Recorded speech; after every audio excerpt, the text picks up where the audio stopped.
door. There's Helen, she's here. Who's here? She's here, Doris Dear. It's Doris,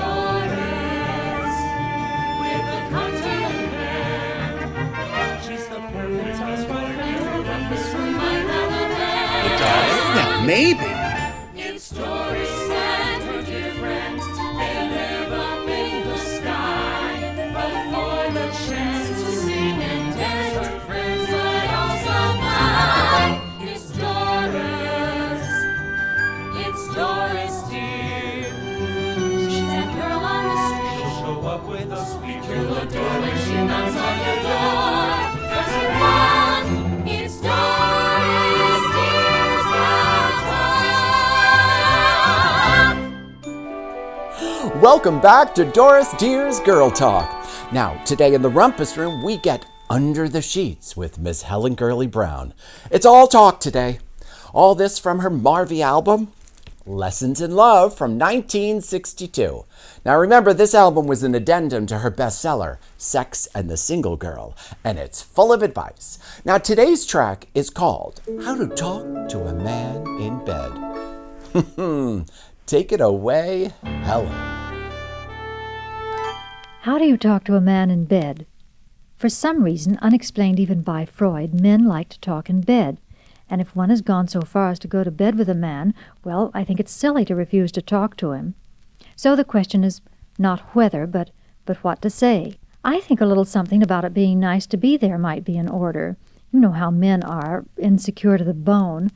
Even if you've been dragged kicking and screaming and clawing and scratching every inch of the way, it's really only polite to acknowledge pleasure once you get there. I think that might be called abuse these days. Let's listen to a little more, though. Of course, if you just quit kicking and scratching, he'll probably get the message. Now, after all, if you didn't really want to be there, you wouldn't be. Now, you see, my mom, Taffy, was a totally in-charge kind of woman. She fought for rights for all and never once backed down from a man who tried to push himself on her. Now, she modeled in the late 40s and early 50s. She told me stories that almost every photographer tried to have sex with her. But she was a good Irish girl, and she told me she often left a few photographers with some deep bruises. She told me she probably worked less than other girls, but she stood up for herself and stood proud. I guess the apple didn't fall far from the tree. Well, we'll listen to more of Helen's album next episode. And remember, you can find out all the information on this episode and more at dorisdear.com/girl, GURL-talk. Oh, who could that be? Hey, Doris Dear, where are you? Don Correia. I love that. Welcome to the Rumpus Room. Thank you very much. Nice to be here. So we always start with a cocktail and a cheers because there's nothing better during the day than having Can't a wait. drink. Yes. So here we go. So this is a South Side Fizz. It's a gin-based drink that, well, I don't know. I just thought it sounded like Don Correia. There you go. Cheers. Cheers, Doris. And cheers. Cheers. A little bit of mint. Oh, yeah, that's... It's smooth. I'll try it again. Well, that's nice. That's very nice. Not bad. Now, I know you're a vodka fan, but, you know. No, that. I might just keep that in my hand. Oh, well, that's quite all right. Keep your hands where we can see them. There you Don. go. All right. So, don't you love TV? I love TV. All right. So, where did you grow up? You grew up in California. San West Coast. Jose, California. San Jose. Beautiful San Jose. It was back then. Yeah. Well, I grew up in Staten Island. It was nice back then. Yeah. Yeah. Salamanders and chipmunks. So, tell me, when did you know? It's a question I ask everybody. When did you know that showbiz was that's what you wanted out of life? Or one of the things out of life? I think when I was about, not until really I was like 14, 15, 16, I was doing, before that I started when I was 5, but I started doing things. I started doing the Miss America pageant. Was really my first job. My dance teacher, Benny Smith, was the choreographer for the Miss California, Miss America pageant. And so we started doing things together on the show, and then it sort of all of a sudden, when I got back to school, I was a big deal because I was on the Miss America pageant, and all the guys were Fancy. going, "Hey, what do you know?" The Miss America. So I saw that there might be a career after that, you know.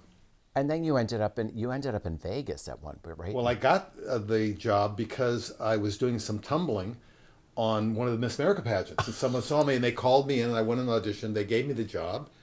It was the Tibor Rudis acrobatic act at the Folies Bergère. Oh, the Follies at the Bergère. Tropicana. Yes, the sure. Tropicana. And I loaded up a U-Haul in the back of my '69 Mustang and drove from San Jose to Vegas. And it was me and 6 other guys and 7 girls, and I was maybe 20 years old. Living the life. Living the life. Living the life. And how long were you in Vegas?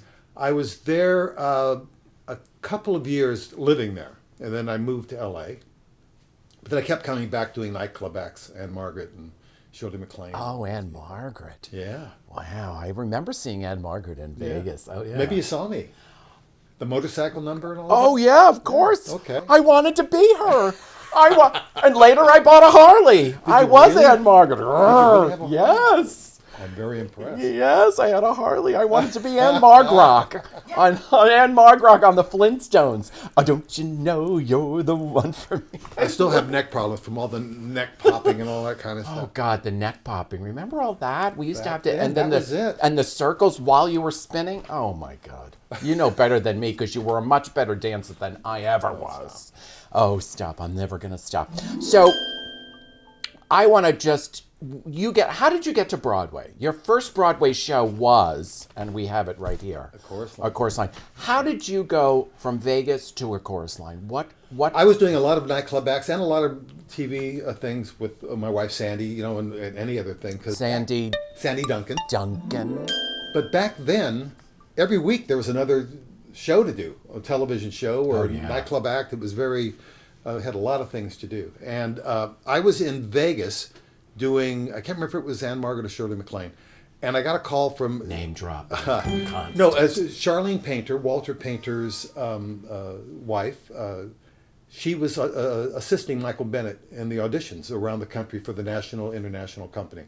She couldn't get to Vegas. She called me and said, "Would you mind assisting Michael on the auditions in Las Vegas?" Because they were going. And I said, "Sure." During the afternoon. Yeah. I went in, and I didn't even know who Michael Bennett was at that point. I thought Bob Avian, who was sitting on the front thing, was the Michael. Big deal. So I sat there, and everyone was singing "Happy Birthday" and doing their double turns and that kind of stuff.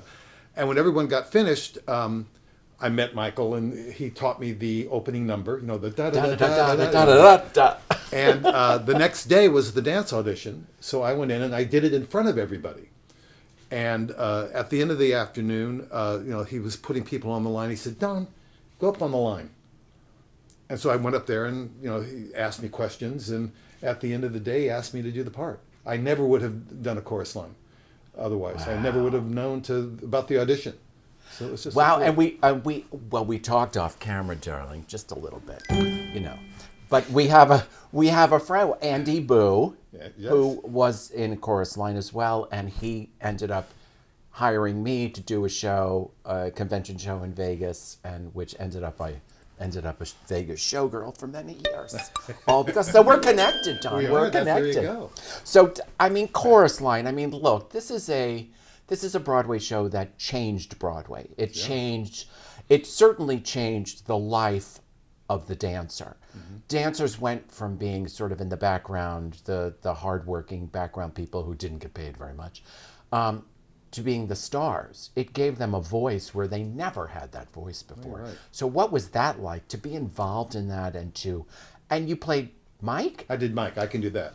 Oh, and we were the first ones. Jeff Hislop and I were. Jeff did the international company. I did the national company, and we were the first ones to put any tumbling in it. Before, Wayne did his own little version of it, and Wayne stayed in New York. Jeff went to Toronto, and I went to San Francisco to open it, the national company. Not Wayne, but Jeff broke his ankle. Michael flew me to Toronto. I opened the Toronto show, flew to San Francisco, and opened the San Francisco show 2 days later. It was unbelievably exciting. And I mean, that's the number as a young performer. Every guy wants to do that number. Whenever a guy went and saw Chorus Line and they were a dancer, that's the number they wanted. Yeah, it really gets the show started too. I think after the opening number, it's the first, big number that starts, and it was, I love doing it. And how long on Broadway were you? How long did you stay on Broadway? I did the national company. We went from San Francisco to LA, and I did LA for a year, and then Sandy and I ended up moving back to New York, and Michael said, I want you to come into the show. So he brought me in to do Mike on Broadway, and that was the first time I did it there. Well, I'm sure I saw you, because this is my program. So I did see you. There you go, in New York. In New York. Oh, great. Oh, yes, at the Schubert. Oh, yeah. And I just remember, like, holy cow. I mean, this is the life I dreamed about. It never quite happened. Broadway was... This is me now. But I can do that. So Broadway back then, too, was a whole different animal, too. Right. But again, I mean, Chorus Line did change it. It changed theater. There are those shows on Broadway that happen once in a generation, Chorus Line, Rent, Hamilton, that sort of changed how Broadway is perceived, how producers now seem to want to produce. Yeah. And this was great for dancers. Definitely. I was blessed to be able to be part of this. I mean, it was just, my whole career has sort of been, Sandy and I talk about this, that things just kind of led into each other, Yeah, very connected. Everything's not connected. really auditioning so much as people calling you, or you get thrown into something that leads you somewhere. But are you good at auditions? It sounds like you are. Dance auditions, I'm fine. Yeah. You still get nervous with readings and the singing and all that kind of stuff, but I've always been okay because I just go in there and do it. You don't really. Yeah, you don't. You just know you have to go do it. I remember the first time I auditioned when my teacher Benny Smith brought me in to audition for Charles Grubmeyer, who was the director. Where did I get that name? For the Miss California pageant. I mean, I came in in cutoffs and it was one of those things that just sort of. You're like, I got this. I got this. I got my cutoffs. I'm good. Look at those legs. Come on, hire me. Show the gams. Always show your best part. There you go. All right. Well, so then you've done quite a bit of Broadway. You did this, Perfectly Frank, which I didn't see on Broadway. That was with Wayne, actually. Wayne Salenta. Yeah. So tell me about Perfectly Frank. How did this happen for you? Ron Field was choreographing it, and I really don't remember even auditioning for it, but I've worked with Ron enough times that I think he just wanted me to do the part. Right. They had done it in Los Angeles, and when they came out to New York, they were going to revamp it a bit. And Wayne had done it in LA, and he came out, Wayne Salenta, the original Mike, and there were like 3 or 4. I'm still friends with some of the people in that show. It wasn't a terrific show. It was a little review of Frank Lesser's music, but we had a great time. Well, theater is family, isn't it? Yes. I mean, I don't know what it is anymore, but it's certainly when you're in a show, you connect with those people. You spend so much time with them. Sure. I mean, and especially if you're acting against them, I mean, you really do get connected. And then it's a over, family. and it's It like definitely is such a a, family. and then it's like a breakup. You have to go through this break, and then you turn around and you're in the next show, and it's a whole new family. You're like, oh, now I have this family. Yeah. Forget about you. Now I got this family. But literally, I don't see Wayne that much, but 3 or 4 of those people I still communicate with. Wow. Oh, that's great. And then you went on Sophisticated Ladies, which I did see on Broadway. Tell me about that, because that's a great show. I loved that show. I was doing, I replaced P.J. Benjamin. And in fact, I was just talking about this because McHale's, remember McHale's restaurant? Oh, sure. It's where all the stagehands used to go. And I was doing this thing with a broom. They left me a with Texas, right. whatever, I can't remember the name of the song, but there was a scene or a part of it where I throw the umbrella or throw the broom off. It's like a push broom, and then the stagehand pushes the broom and I catch it because it comes out at an angle. Second shows after they'd been to McHale's, the thing would be laying on the ground or be sliding around. And cheers! Cheers to that. We know what went on at There McHale's, you don't go. we? Cheers. I think they had something stronger than that. Gregory Hines had left the show, and his brother Maurice was doing it. And well, you wouldn't know it now, but he used to always tease me because we had this big thing. We were doing kicks and then moving back and forth, and Maurice would lean back and say, "Work that white boy hair." And obviously now Work that white boy hair. I saw Maurice about 5-10 years ago, and he looked at me and laughed. He thought it was the funniest thing that I. But now you just said you did kicks, but I don't know. Sandy says you're Well, so I mean, good I at could the kick. kicks. I just wasn't up here. Okay. No. Well, you better talk to Sandy about what she's telling people about you. Little Me. Little me. Little Me. Tell me about Little Me. The year was 1982. It was. I did the Swenson role. I Got Your Number. Peter Gennaro. Oh yeah. Was Peter Gennaro. Peter Gennaro. He was wonderful. God, he was great. I think I took a class from Peter at one Sure, I'm point. sure. Yeah.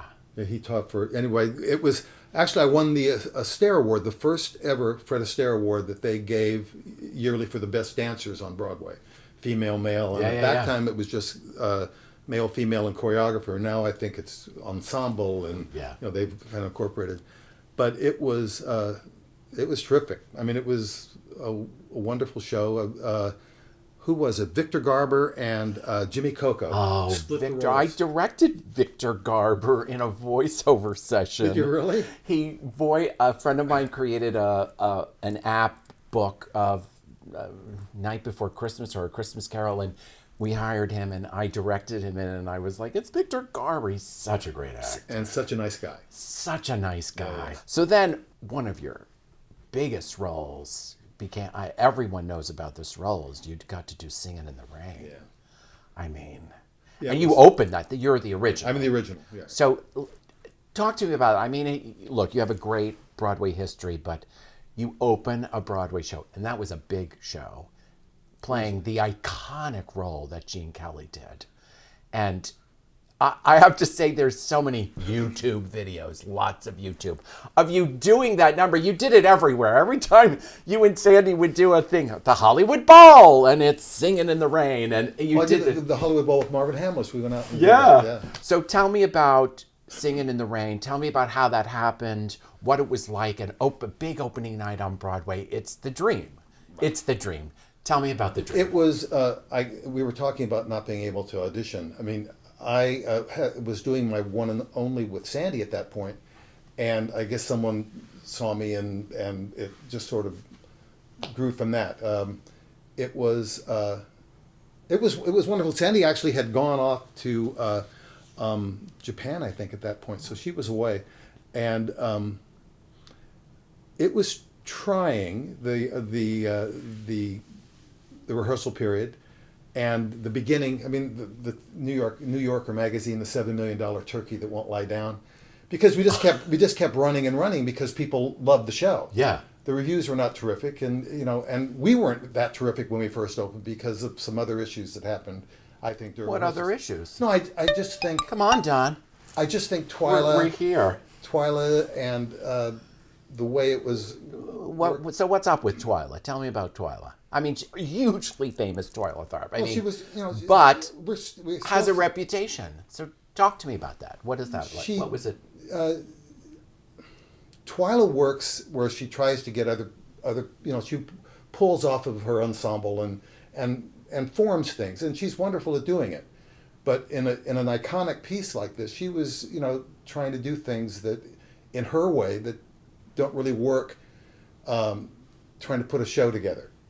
I think she was kind of working against herself in that way. Mm. I mean, she would come in and say, okay, do some steps. And I found myself trying to put together the Singing in the Rain number. And I'm going, it's so iconic. We finally ended up doing the original version of it, which is what we should have done. Right. And all the original choreography, which people expected. It's like, when they see the movie, they come to see. They want to see the umbrella spinning and they all want that water. They want you splashing in a puddle and yeah. all And that. I remember coming out after the shows sometimes, and you see people with their umbrellas swinging them around and stuff, and that made me feel great because I felt like we had touched somebody and gave them a fun time. And the Good Morning number. Good Morning. It was after the first month or so. It was. I think you did a it great on the time. Today Show. Was it the Today Show I saw you do it on? Might have been. Yeah, such a great number. Yeah. I remember going. I think I saw it at least twice. Yeah. 'Cause I loved doing the show, and the company was great, and we all, maybe because of what happened during the rehearsals in the beginning, we all really formed into a very tight knit group. Protecting each other. Protecting each other and stuff. It was Especially, I think, when you come from a dance background, I think actors who come from an acting background, then dancers come from a dance background, then are singing and acting. It's a different kind of relationship with each other. I think dancers are much more connected. Actors tend to be very introspective and sort of on their own, but dancers are all about the camaraderie between them and each other, and it's very tight, I think. And on a show like a big musical where you have like... And we're working our ass off. Well, there's that. I was like 160 something pounds. I was like really kind of my face, Well, maybe that's why I came to the show a couple of times, Don. I'm just saying. And Don and you there. Oh my gosh! Don Lockwood, there you go. It just hit me. That's awesome. All right, so then you don't work in theater as much, and you got into real estate. I really retired after Singing in the Rain. We moved to L.A. and I got into real estate at that point, which I still do today. Right.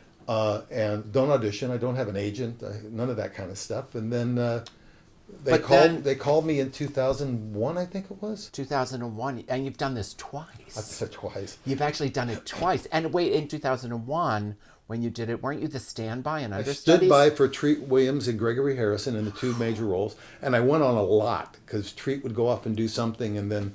But again, that's like the hardest thing to do, to stand or stay in a dressing room first and just wait. Oh, you got to go on. Oh, okay. I would never do it again. I don't understand how people do that. I don't either. I mean, that's hard. Those are the hardest working people in theater. I agree. So tough.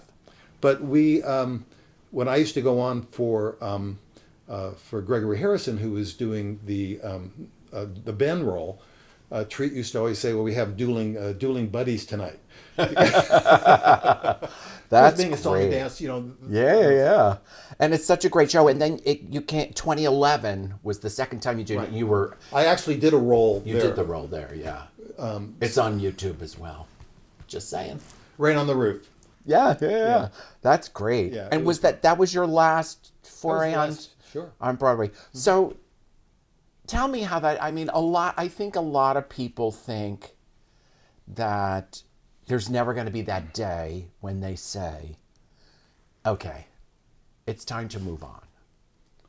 And because I think some people take it as failure, although I don't think it's failure. There's no failures in life. We just live life, and you do what you do what you do, right? I mean, do you miss it? I mean, is that something you think, oh, I really wish I wish the phone would ring and we do Follies again? I miss the 8 shows. Yeah. I miss the work. I don't necessarily miss the rehearsals and all that kind of stuff, but I really kind of miss the work and the performing and all that kind of stuff. But I never pursued it after really 86. It would be a phone call. Yeah. And in fact, when I did the 2001, I remember saying, I want to think about this for a second. And I wanted to talk to Sandy and a few other friends, and then I decided to do it. But it's.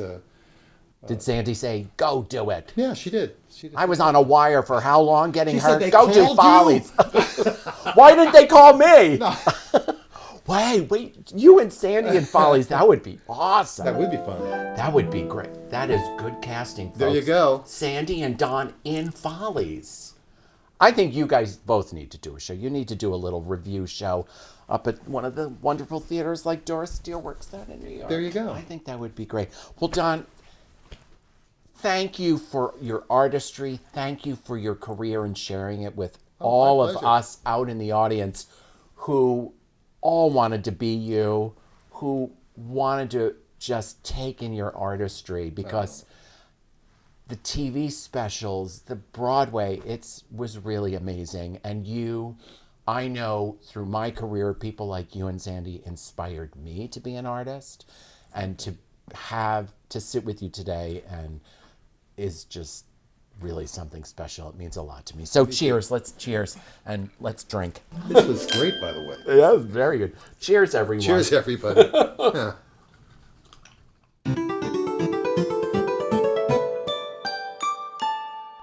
It's Doris Dear's Bar Cart. Welcome to the Bar Cart, the place where we make the cocktails we serve in the Rumpus Room.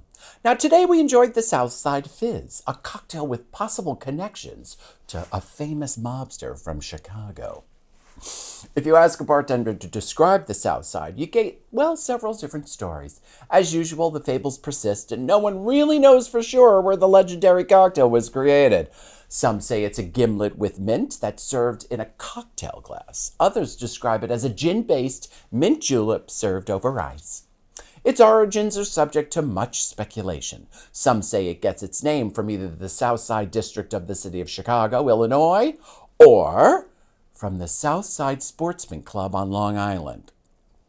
Long Island? Oh well. The drink may have been the preferred beverage of Al Capone, whose gang ran Chicago's South Side. The gin, imported by Capone's rivals on the north side of Chicago, was smooth and usually consumed with ginger ale called the North Side. However, the gin consumed by Al Capone's gang was a rougher finish and required more sweeteners like citrus fruit and sugars to make it palatable. So the South Side was born. Someone added a splash of soda, and now we have the Southside Fizz. Whichever the case, well, it's a refreshing combination of gin, citrus, sugar, and mint, and it's a classic cocktail. The recipe can be traced back to at least 1916, when it appeared in Hugh Enslin's book, Recipes for Mixed Drinks, as the Southside Fizz. His version called for gin, lemon, and lime juices, sugar, mint, and club soda. Now, multiple accounts peg the Southside's creation to the 21 Club in New York, a bar that poured countless Southsides throughout the decades. But considering that the first iteration of the famous speakeasy didn't open until 1922, it's more likely that the bar popularized the drink rather than invented it. I myself first tasted this wonderful concoction at 21. It was one of my favorite hangouts here in New York City, steeped in history. There was nothing quite like that room full of toys and paraphernalia on the ceiling, and I do hope one day it reopens. Please. And now I present to you the Doris Dear Southside Fizz. Now, we take 1.5 ounces of gin. Now, Tanqueray is recommended. We take 1/2 ounce of simple syrup. I make my own simple syrup. Now, we take a sprig of mint leaves and 1/2 ounce of lime juice. Now we're going to shake that up and get our exercise. And don't forget to get your splash of club soda ready. Now, you want to shake carefully as not to bruise those mint leaves, but you want to release the flavorful oils. Now, we strain this into a Collins glass. I poured a little light on that one.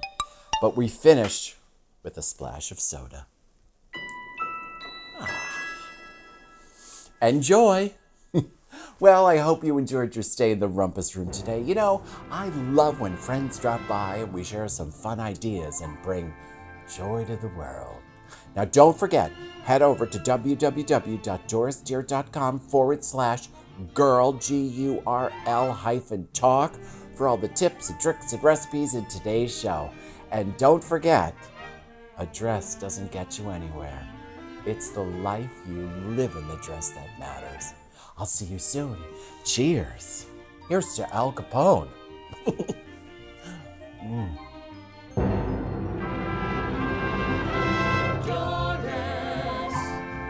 It's Doris Dear. She's a glamorous gal. She'll become your best pal when she's here. Who's here? She's here, Doris Dear. It's Doris with a cocktail in hand. She's the perfect housewife. Rumpus Room might have a man. Yeah, maybe.